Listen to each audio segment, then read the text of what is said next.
네, 또 만나게 되었습니다. 본의 아니게 또 이게 자꾸 길어지고 이러니까 가만히 있을 수가 없더라고요.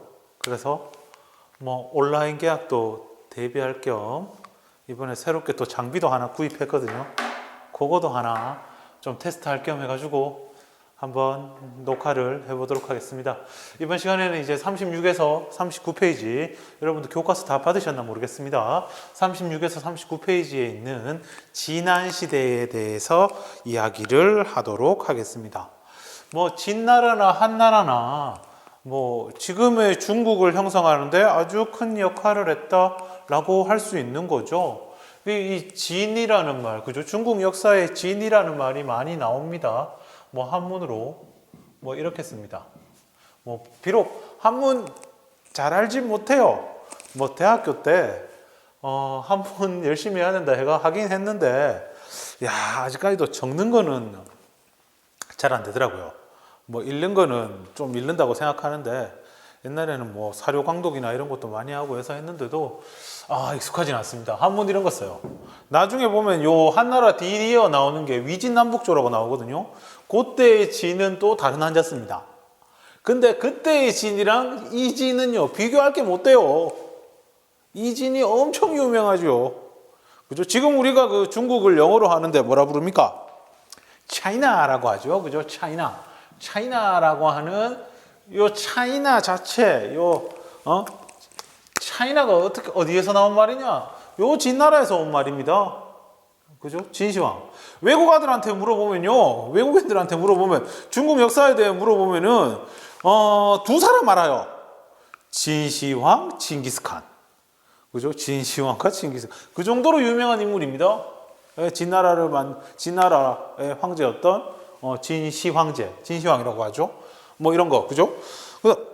한나라도 마찬가지입니다. 한나라 같은 경우에도 우리가 지금 중국에 사는 중국 민족들을 갖다가 이제 한족이라고 부르는 요 한자. 그죠? 그 다음 우리가 요런 걸 보고 뭐라 불러요? 한자, 한문. 여기 들어가는 한자도 요 한자입니다. 그러니까 중국에 어떻게 보면은 시작, 기틀, 이런 거를 만든 시대가 요 진안 시대다 하는 이야기입니다. 우리가 저번 시간까지 뭐에 대해 배웠어요? 그죠? 네, 춘추 전국 시대에 대해서 배웠었지요. 그죠? 요 춘추 전국 시대에 뒤이어서 이 춘추 전국 시대라는 게 뭐라 했어요? 각 제후 국가들이, 그죠? 주나라가 원래 이거였던 그 제후 국가들이 서로 자기들끼리 막 싸우고 하극상하고 그랬던 시기가 우리가 춘추전국 시대라고 했잖아요. 그렇게 막 수십 개 수백 개로 쪼갈라지고 싸웠던, 그죠? 우리가 사실은 춘추전국 시대 하면 춘추 5패, 전국 7웅, 5개, 7개 이렇게만 있는 줄 아는데 실제로는 수백여 개의 나라가 있었어요. 그 나라가 어떻게 통일이 됐느냐? 요 진나라에 의해서 통일이 되었다 하는 이야기입니다. 알겠죠? 자, 그러면 보도록 하겠습니다. 진나라입니다. 진이요. 한문 한 번 더 쓰자. 진나라입니다. 요 진나라가 그러면 어떻게 해서 강해졌는가? 그죠? 진나라는 어떻게 이 춘추전국 시대, 전국 시대를 통일할 수 있었는가? 첫 번째 보면은 진나라가 강해지는데 큰 역할을 한 인물이 나옵니다. 누구? 상항이라는 사람이에요. 상항이라는 사람이 개혁을 합니다. 이 상항은요, 옛날에 우리 제자백가, 저번 시간에 배웠던 제자백가에 보면은 어떤 친구냐 하면은 이분은 법가 사상가예요. 그러니까 법으로서 나라를 다스리면 된다 라고 생각하는 사람이 이 상항이었습니다. 그래가지고 이 사람이 진나라의 재상으로 들어오면서 이 사람이 부국 강병하고 중앙 집권, 권력이 왕한테 집중되는 이런 개혁을 실시를 하면서 이 진나라가 전국시대의 강국이 되었다. 그죠? 전국시대의 강한 나라로 등장하게 되었다. 이 상황에 대한 얘기는요, 이 사람은 이제 BC, 죄송합니다. BC 390년에서 BC 338년 이때까지 살았던 인물인데, 이 사람이 처음에 이제 진나라의 재상이 되고 막 이랬을 적에 법에 대해서 개념이 잘 없었어요. 사람들이 법에 대한 개념도 없고 뭐 잘 모르고 막 이런 상황이었어요. 그래서 이 사람이 법의 어떤 엄중함을 이제 느끼게 하기 위해서 이런 일을 계획합니다. 나무를 심었어요. 나무를. 상황이라는 사람이 나무를 심었어. 나무 하도 그림 못 그리는데, 누누이 얘기하지만 내가 그림을 잘 그렸다면은 내가 지금 미술 선생님을 하고 있을 겁니다. 나무를 심었어. 그래가 이 나무를 심어가지고 그다가 써붙여 놨습니다. 뭐라고? 이 나무를 옮겨 심는 자, 이 심은 나무를 뽑아가지고 옮기는 자에게 금인가? 은인가? 금 10근을 주겠다. 금 10근 같으면 지금으로 하자면 6kg거든요. 야, 금 6kg 같으면은, 야, 뭐 하여튼 많다. 억수로 많다.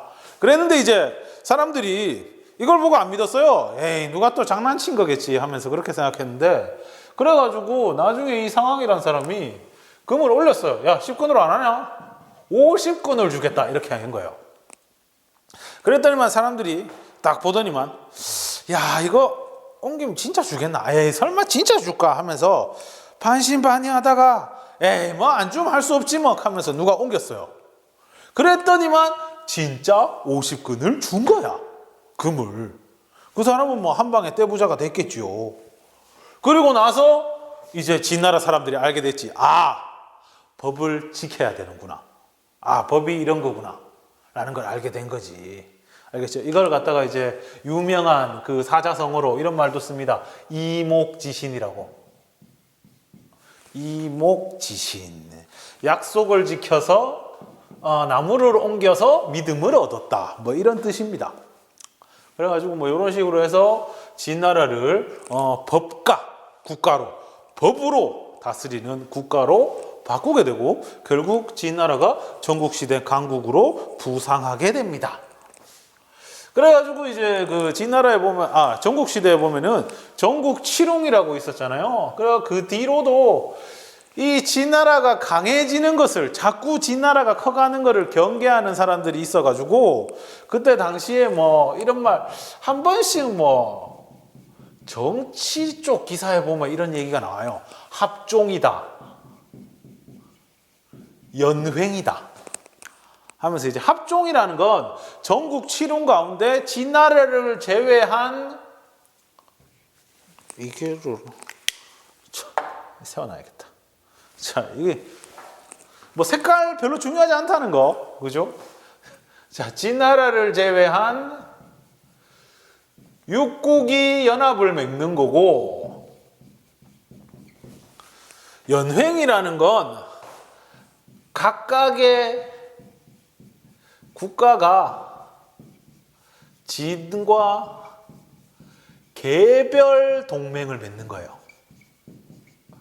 그래가지고 당시에 전국시대의 막바지에는 합종하느냐 연횡하느냐 이거에 관해 가지고 막 수많은 그 어떤 말빨 센 정치가들이 가가지고 진나라 안 됩니다, 진나라 경계하고 나머지 애들끼리 힘을 합쳐야 됩니다 하면서, 아니다, 잘 생각해봐라, 결국 이거 뒤통수 맞는다, 오히려 네가 진나라와 동맹을 맺어가지고 그 밑에 붙어가지고 잘 사는 게 낫다, 뭐 이런 식으로 막 합종이니 연횡이니 뭐 다양한 정책이 나오게 되는데, 결국에는 이 연횡 쪽의 분위기가 가면서 진나라가 나라 하나하나를 조금씩 깨부수는 그런 형태를 차지하게 되고, 결국 진왕정이 이 전국시대를 끝내고 통일을 하게 됩니다. 진왕정의 전국 통일. 이것이 BC 221년입니다. 진왕정이 진나라 왕이었던 정이라는 사람이 전국 시대를 통일하게 되었다 하는 이야기입니다. 그래가지고 이 진왕정 이거 같은 경우에는요 시험에 많이 나옵니다. 별표시 처음으로 쓰네요. 별표시 들어갑니다. 이 사람이 이제 전국을 통일해가지고 어떻게 중국이 땅덩어리를 다스렸는가에 대해서 얘기가 나옵니다. 자, 그래가지고 이 부분은 잘 기억해야 돼요. 자, 먼저 황제라는 칭호를 처음으로 사용했어요. 황제라는 칭호를 처음으로 사용했습니다. 그전에는 이 황제라는 말 쓴 적이 없었습니다. 근데 이제 진왕, 그전에는 뭐 보통 이런 말 썼죠. 뭐 천자. 빨간색 계속 써야겠다. 헷갈리네. 보통 하늘의 아들이다. 이런 말을 많이 썼죠. 천자. 주나라 때부터 뭐 황제란 말을 안 쓰고 천자다. 우리는 하늘의 아들이다. 그 주나라 때 나왔던 사상 중에 뭐가 있다 했어요? 천명사상. 그죠? 나는 하늘의 뜻을 받아가 통치한다. 나는 하늘의 아들 천자니까. 뭐 이런 식으로 연결되는 거죠. 그랬는데 이제 진왕정이 처음으로 나는 새로운 용어 써야겠다. 나 이렇게 혼란한 나라를 통일한 위대한 사람이니까 나는 옛날 그런 거 못 쓴다. 새로운 거 써야 된다. 황제다. 이렇게 얘기한 겁니다. 그래가지고 황이라는 거는 막 빛날 황자라는 거고 제라는 건 이제 신이죠. 신. 천재라고. 하늘의 신. 그거를 따서 이렇게 만들었고 뭐 썰에 의하면 이제 중국의 역사상 그 삼황오제라는 인물이 있어요. 여기에서 이제 글자를 따가지고 황제다라고 했다는 말도 있습니다. 삼황오제는 뭐 전설상에 여와, 신농, 복희 뭐 이런 사람들 나오고 뭐 오제에는 뭐 황제, 전욱 뭐 이런 거 있는데 그다음 뭐 요순 우리가 이제 막 평화로운 시대를 요순 시대 하는 그 요순 여기서 나오는데 어쨌든 요 황제라는 칭호를 쓰게 됐고 그래서 우리가 진왕정을 갖다가 이제 뭐라 불러? 시황제라고 하는 거예요. 처음 황제다. 뭐 이렇게 된 거죠. 처음 황제다. 그래서 우리는 뭐 시황제 혹은 진시황이란 말을 더 많이 쓰죠. 진나라의 시황제다. 진시황. 알겠죠?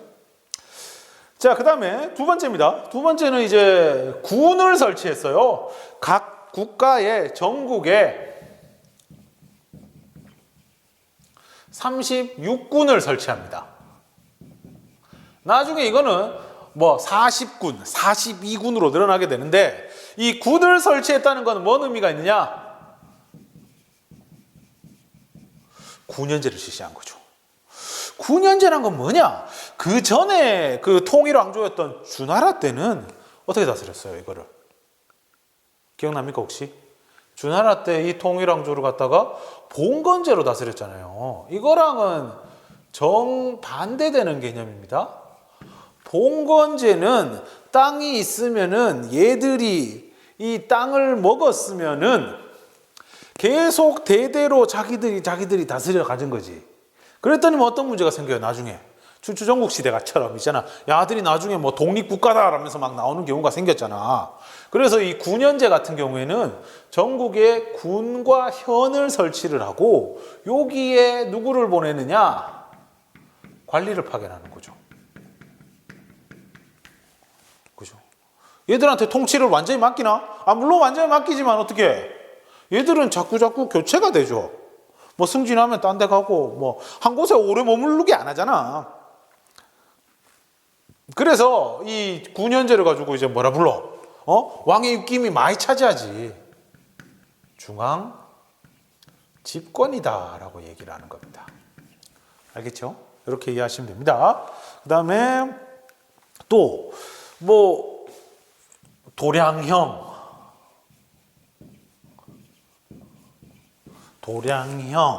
그 다음에 거괴, 문자, 그 다음에 화폐 이런 거를 통일을 하죠. 옛날에 그 전국 시대에 여러 나라들이 있으면서 이 친구들이 전부 다 따로따로였다고. 돈도 지들끼리 만들어서 쓰고, 그죠? 도량형이라는 거는 뭐냐면은, 도라는 거는 이제 길이, 량은 부피, 형은 무게, 이걸 만든 거거든. 그러니까 요 단위를 갖다가 통일을 시킨 겁니다. 알겠죠? 거계라는 건 수레의 바퀴 너비입니다. 수레 바퀴의 너비를 통일을 시켜요. 옛날에는 뭐 중요한 물자를 물건 장사한다 하면 수레를 끌고 다녔단 말이야. 근데 이 수레의 길이가 나라마다 각각 달랐어요. 그랬더니만 다니면 불편한 거야. 왜? 수레가 이렇게 지나가면은 땅이 패일 거 아니에요. 이 땅이 패이는 게 지각각이니까 영 불편한 거지. 그래서 이거 너비를 갖다 통일시켜 버리는 거야. 그러니까 파이는 데만 계속 파이니까 다니기가 좋지. 뭐 그런 얘기인 것 같아요. 그 다음에 문자. 그래가지고 이제 한자, 그 전에 뭐 자기들 나름대로 나라별로 이제 변형해서 그 전에 상나라 때 있었던 갑골문을 갖다가 이렇게 변형해서 썼는데, 요때는 이제 아예 진시황이 통일을 해버립니다. 그걸 갖다가 우리는 전서체라고 불러요. 전서체. 이 전서체가 뭐냐면은 지금의 한문이랑 건 조금 모양이 좀 달라요. 좀 꽉 차는 느낌이 좀 드는데, 여러분들 공부한다고 TV 이런 거 잘 못 보겠지만 최근에 그 대탈출, 또 내가 즐겨보는 프로그램 중에 하나입니다. 대탈출에 보면은 뭐 판때기를 놔두고 한문 써 있고 거다가 뭐 이래 네모 이래 붙여가지고 얘가 문 열고 막 퀴즈 풀고 하는 거 있었잖아요. 그 쓰이는 글자체가 전서체예요. 지금은 이거 거의 안 씁니다. 지금은 거의 안 써요. 예. 오히려 갑골 문자랑 좀 비슷한, 지금의 한자랑도 좀 비슷한 건 있는데 뭐 그렇습니다. 그 다음에 화폐도 통일시켜 버리죠. 각 나라별로 여러 가지 화폐들을 썼었는데 이것도 반량전이라는 돈으로 통일을 시킵니다. 전부 다 갈로로 해줘야겠네요. 헷갈리네요. 그리고 이것뿐만 아니라 도로도 정비를 하고, 그죠?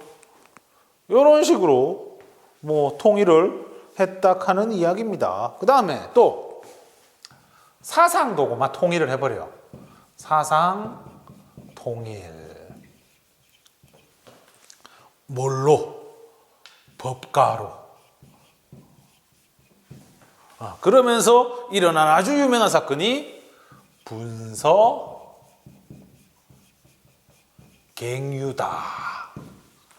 분서갱유다. 분서갱유라는 건 책을 불태우고 유학자들을 묻었다 하는 얘기입니다. 그래서 진시황 나쁜 놈이라고 하는 대표적인 사례 중에 하나가 이 분서갱유거든요. 그래가지고 왜 그랬냐면은 유학자들이 이제 진시황을 갖다 비판한 거죠. 유학자들이 이렇게 법을 통해 가지고 간섭하고 거칠게 하고 안 된다 하면서 그래가지고 거기에 이제 열받아 가지고 이렇게 했다 하는 이야기입니다. 그래가지고 뭐 책을 뭐 거의 불태웠어요. 책을 불태워 가지고 뭐 의학, 점 치는 거, 그다음 농업 이런 거 빼놓고는 뭐 다 불태웠고 유학자 한 470명 정도를 파묻었다라고 하는데, 요즘은 이거에 대해서 진짜 있었나 하면서 의심하는 경우도 많습니다. 어쨌든 뭐 어느 정도의 법과 중심의 통일이 있었던 건 맞는 것 같아요. 그래서 그 뒤에 어떤 유학자들의 흐름을 보면은 이제 책이 없어 놓으니까 이제 뭐 책을 찾고 책을 이제 뭐 해석하고 뭐 이런 게 주된 일이 된 거야. 옛날에 그 제자박해 시대에 했던 그런 모든 해석이나 이런 것들이 이제 뭐 없어져 버렸으니까 막 기억에 의존해가지고 막 책을 보고 내가 거기에다가 이게 무슨 뜻인지 토달고 이런 학문이 유행합니다. 나중에 이거를 훈고학이라고 합니다. 알겠죠? 이건 뭐 한나라 때 나오는 거니까 알아두시면 되고, 그러다가 이제 이것만 했나? 자, 영토확장도 합니다. 영토확장은 따로 뺄게요. 영토확장. 영토도 넓혀요. 그래서 뭐 위쪽에 중국 위쪽에 괴롭히던 그 흉노라는 친구들이 있었습니다. 그래서 요 얘들을 격파하고 이 자리에 뭘 만듭니까? 앞으로 쳐들어오지 마 라면서 만리장성을 건설하는 거지요. 만리장성을 건설했다. 이 옆에 공간이 보이는가? 봐야겠네. 많이는 못 뺐네요.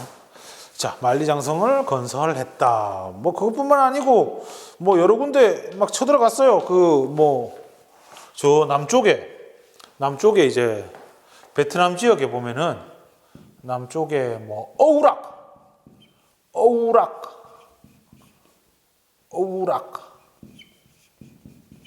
공격을 해가지고 몰아내고, 여기는 이제 그 베트남입니다. 베트남 지역에 있었던 어우락이라는 것을 공격해갖고 몰아내고 영토를 확장했다. 그래가지고 요때 이제 중국의 어떤 우리가 흔히 중국이라고 하는 기본적인 영토가 여기에서 완성이 됩니다. 그러니까 그 뒤에 있는 나라들도 거의 요거를 기준으로 해가지고 움직여요. 알겠죠? 이렇게 이해하면 됩니다. 그 다음에 5번 마지막으로, 이제 이렇게 진시황이 여러 가지 일을 많이 했는데 결국에는 쇠퇴를 하게 된다 이거지요. 왜? 가혹한 법률. 원래 법과가 좀 그래요. 뭐 하면 하지 말해. 안 하면 안 하면이 아니고 하면은 된대, 벌 받는데, 이거를 가지고 통치하는 거잖아요 원래. 그 다음에 토목공사가 많았다. 토목이라는 건 이제 좀 큰 공사죠. 그 뭐 이때 대표적인 토목공사가 어떤 게 있었겠어요? 뭐 아까 나왔던 뭐 만리장성이라든가, 또 그다음 뭐 아방궁이라고 이제 궁궐을 만들었다고 합니다. 이 진시황이 자기 궁궐을 만들었는데, 이 아방궁이 얼마나 컸냐면은 나중에 항우라는 사람이 와가지고 여기에다가 불을 쏴지르는데 그 불이 100일 동안 불탈 정도로 뭐 하루 이틀 해가 끝나는 게 아니고 100일 동안 탔대요. 그 정도로 뭐 엄청나다 하는 얘기고, 그 다음에 뭐 진시황 릉 무덤, 요거 만드는데도 많은 사람이 동원되었다 하는 거고, 결정적으로 이제 그 시황제가 죽었어요. 시황제가 BC 210년에 결국 시황제가 죽었어요. 뭐 죽고 나서 이제 요 아들로 원래 똑똑한 아가 있었습니다. 부소라고 해가지고, 야는 인성도 막 좋아가지고, 옛날에 그 부소라고 인성도 좋고 막 이래가지고, 그 분서경유 할 때 그때 유학자들 묻는다니까 아빠 묻지 마세요라고 했다가 괜히 저 국경지대로 쫓겨나가지고 지금 요 만리장성 근처에 막 있었어요. 요 친구가 있었고, 그랬는데 당시 시황제가 죽고 나서 그 당시 조고라는 이 사람 나쁜 사람입니다. 조고, 그 다음에 이사.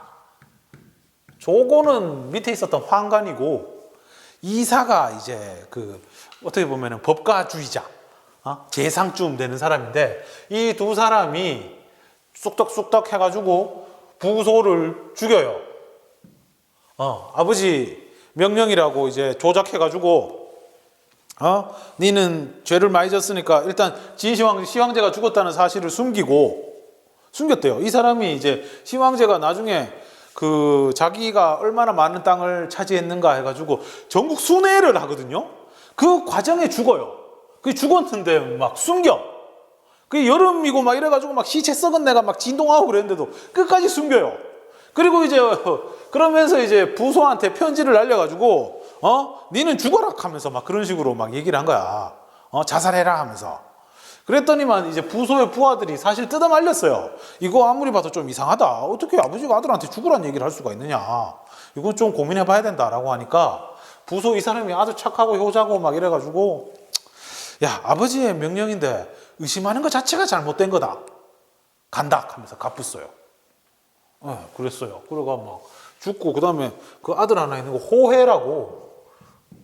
얘가 나중에 그 2세 황제. 그러니까 진시황이 1세 황제고 얘가 2세 황제가 되는데 얘는 뭐 상태 안 좋아요. 이 조고 이사, 특히 이 조고 황관 얘가 다 해먹어요.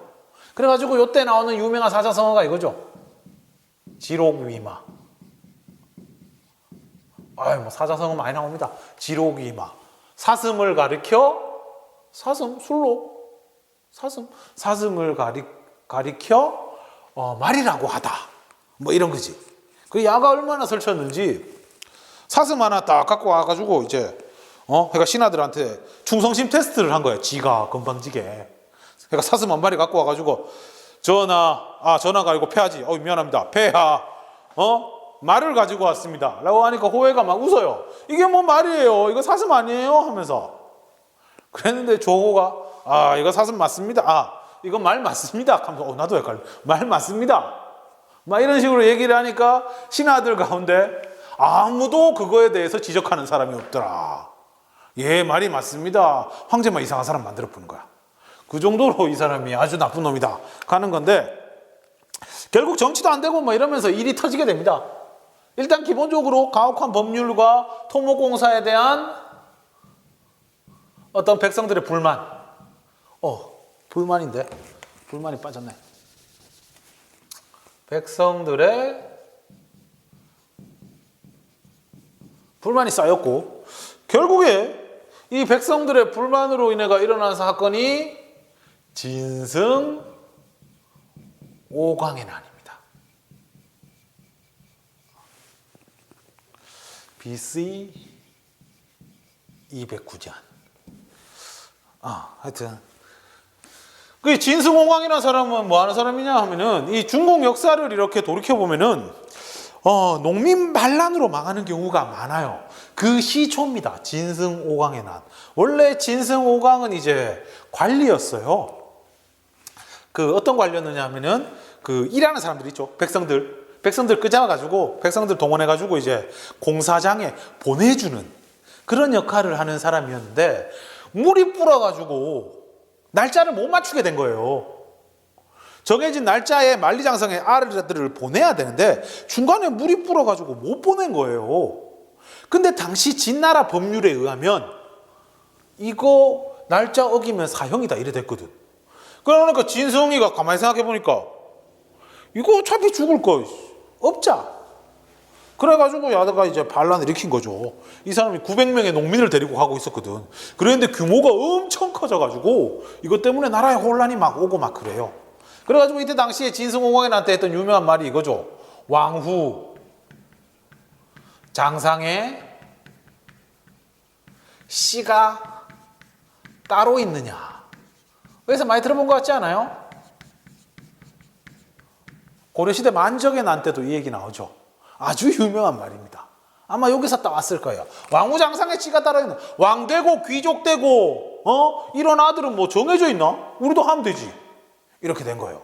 그래가지고 사실 야가 그렇다고 해서 뭐 지나라를 멸망시키고 이렇지는 않은데 결국 이것 때문에 나라가 혼란에 빠지게 되고 결국 지나라는 통일한 지 얼마 안 돼가지고 멸망하게 되었다 하는 이야기입니다. BC 206년 이렇게 됩니다. 그러니까 이제 진시황이 통일한 지 한 15년? 15년 만에 이렇게 된 거죠. 네, 하여튼 여기까지 하겠습니다. 네, 다음에 이어가지고 한나라 때 이야기를 하도록 하겠습니다.